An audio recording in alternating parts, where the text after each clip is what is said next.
absolutely beautiful over here. Am I driving right now? Absolutely not. This is a closed course in Mexico. Let me check to see if this video is recording properly real quick before I get into the talk. No, it's pointed right at the ground. Okay, awesome. Not driving again, closed course in Mexico. Okay. I wanted to talk about something that I think a lot of us dudes have in common. And it's being in a state of apathy. And I wouldn't necessarily say it's feeling sorry for yourself. Feeling sorry for yourself sounds good and well when you talk about it. But when you're actually in the state of feeling sorry for yourself, as some people would call it, it feels pretty fucking miserable. And you kind of want to, for lack of a better term, fucking die.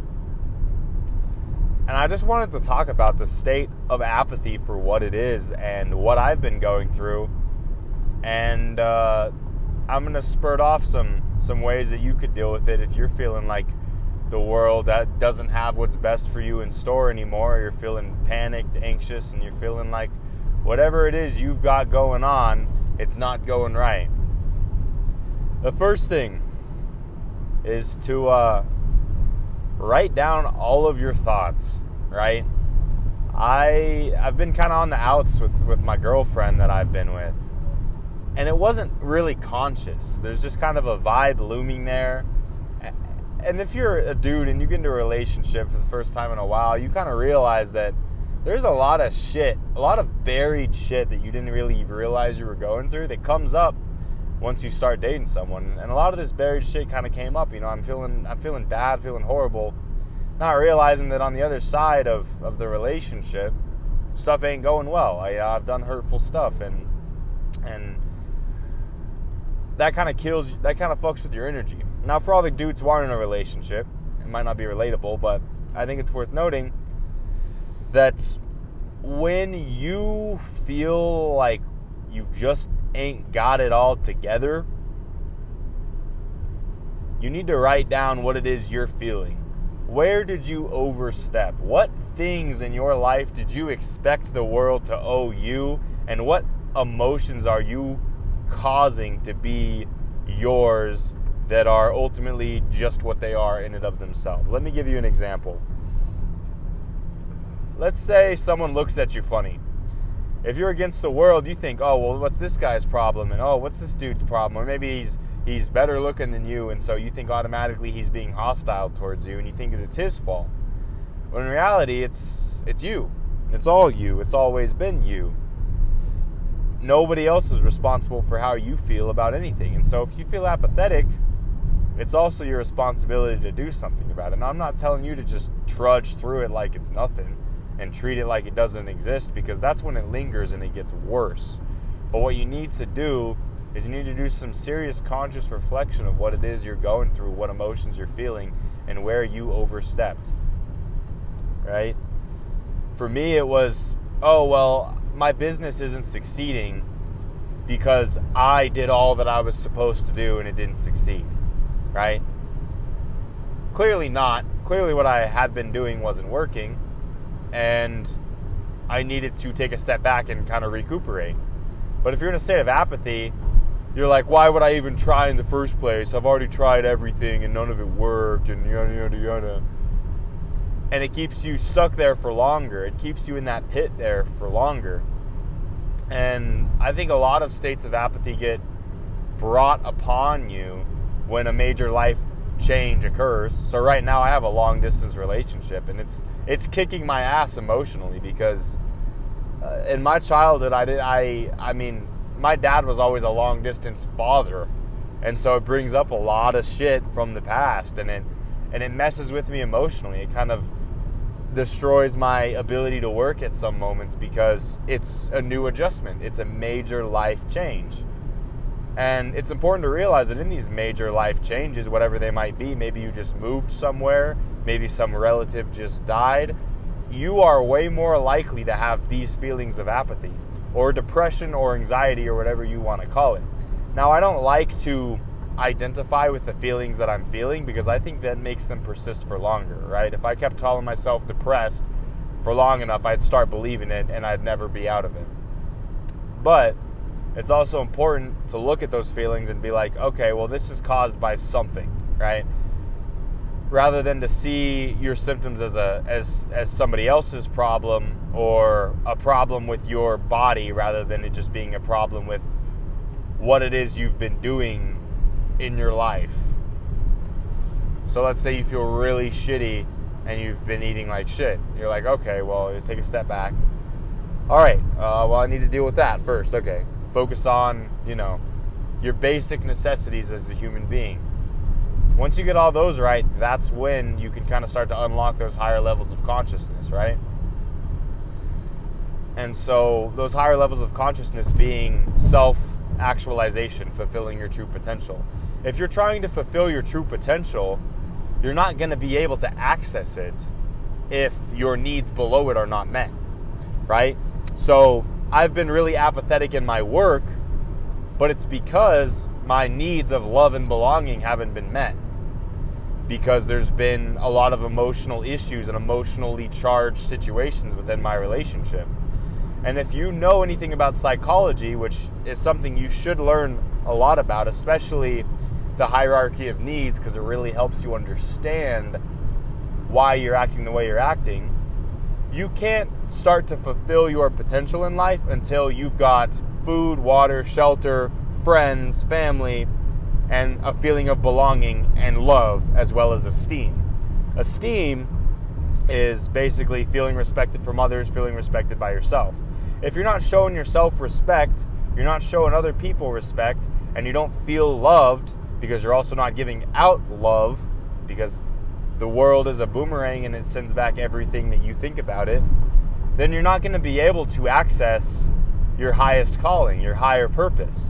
And so you need to focus on your food, your water intake, your sleep, your relationships, your socialization, your family relationships. And you need to solve all those problems first, because otherwise, if your brain's constantly spouting off red alerts, childhood trauma that just comes up and pings you as this being a threat or something, you won't be able to focus on anything until that problem is fixed.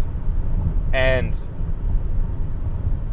that's a great thing about a relationship, is it forces you to change, but also it can get in the way of the stuff that you're doing. And so when you have these major life decisions or major life circumstances and you just feel straight apathetic, that you can't do what you need to be doing, you need to focus on your bare minimums, the hierarchy of needs, the Maslow's hierarchy of needs. And once you get those lower things, that is when you can begin to tune into that highest calling, that highest purpose, and apathy will no longer surround you. Because I think apathy in and of itself is also a symptom, and it's a symptom that what you've been doing and what you've been working on,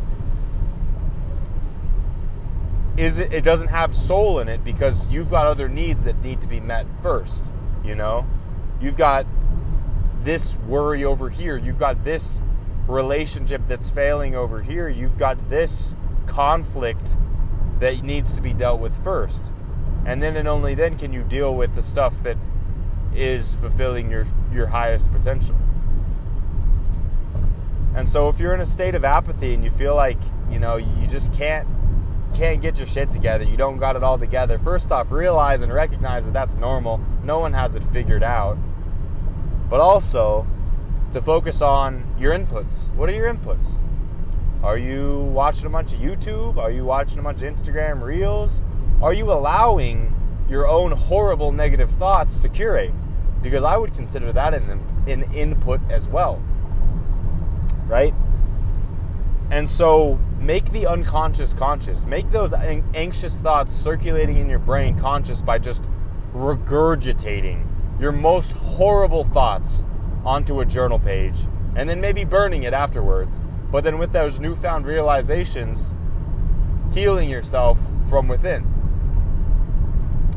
Because until you make the unconscious conscious, it will rule your life and you will call it fate. That's a Carl Jung quote.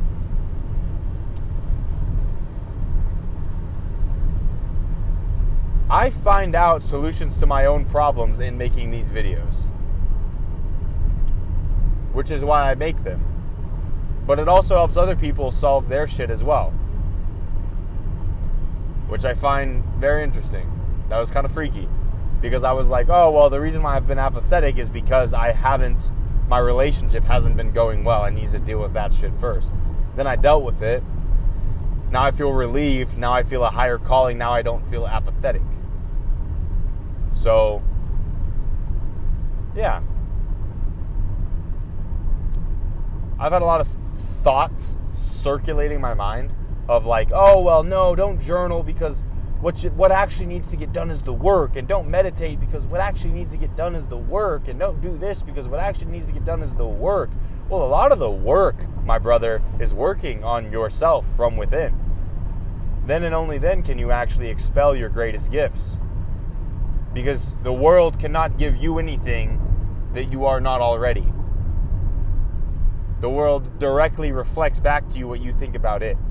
And so if you're feeling apathetic, that means that you feel like you're not doing good. There's something that needs to get tweaked, something that needs to get worked on. And then once you get out of that state of apathy and you kind of discover what's actually harming you, you can keep it pushing. But a lot of emotions, they're just signals. They're signals that something needs to be done. And perhaps you need to meditate on that. Perhaps you need to journal your deepest, darkest thoughts. Perhaps you just need to go elsewhere. You just need to go on a drive. You know? Look at how beautiful it is. But anything that's not what you've been doing. Because if you're digging in a hole, you don't dig your way out. You fucking climb out. Right? You don't keep digging. So stop digging. Stop going deeper into your depression and your anxiety and realize and stop and realize your apathy, bro. It's a sign that something ain't working. Now, I don't know if it's necessarily your business that ain't working. I don't know if it's necessarily your routine that ain't working. But it might be your diet. It might be the people you're interacting with. It might be your relationship and your thoughts you have towards it. And you might need to do a little bit more learning. Because I didn't get myself out of this kind of state of apathy until I picked up a book that was like, write down your deepest thoughts. And I was like, oh, holy shit. You know, I've been an absolute piece of shit to my girlfriend, and I wasn't even aware of it, and it's because I felt insecure, and so I projected it onto her. Oh, I'd learned something, and now I feel a lot better. So, I don't know. I don't know much, but I read a lot. I've read like 4 books this week, and